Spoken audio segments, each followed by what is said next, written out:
Salut à tous et bienvenue dans cette nouvelle série de tutoriels. Et dans cette série, nous allons apprendre une librairie qui s'appelle Style Components.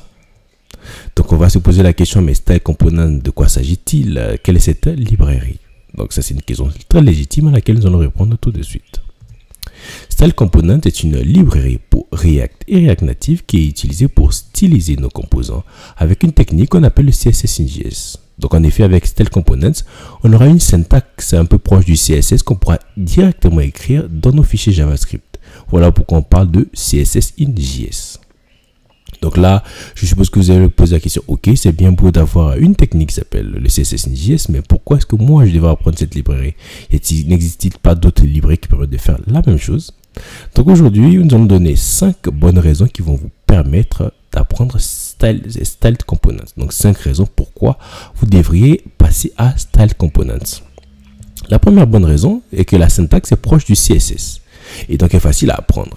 Donc si vous faites déjà du CSS et que vous voulez passer à Style Component, il s'agit donc d'une nouvelle manière de faire ce que vous connaissez déjà. Vous allez réutiliser les bases que vous avez sans être perdu. Donc il n'y aura pas véritablement de nouvelles choses à apprendre, juste une nouvelle manière de faire certaines choses.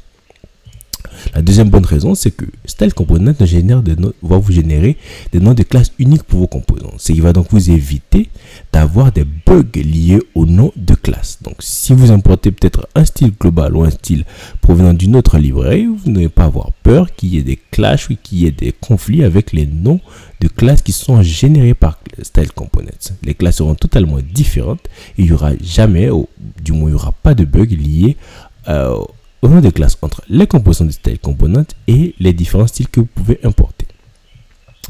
La troisième bonne raison ici, c'est qu'on pourra avoir un style assez dynamique grâce aux props qu'on peut passer à nos composants.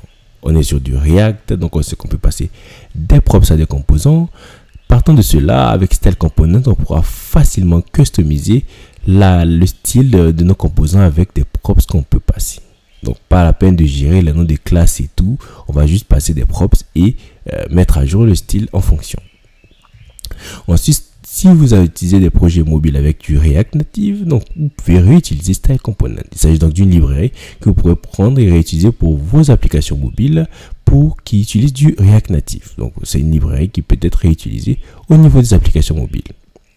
Et la cinquième raison, c'est que nous avons une très bonne communauté derrière et est constamment mise à jour. Donc, vous n'aurez pas à avoir peur s'il y a des patchs, il y a des bugs et tout. La communauté derrière va s'occuper de mettre à jour.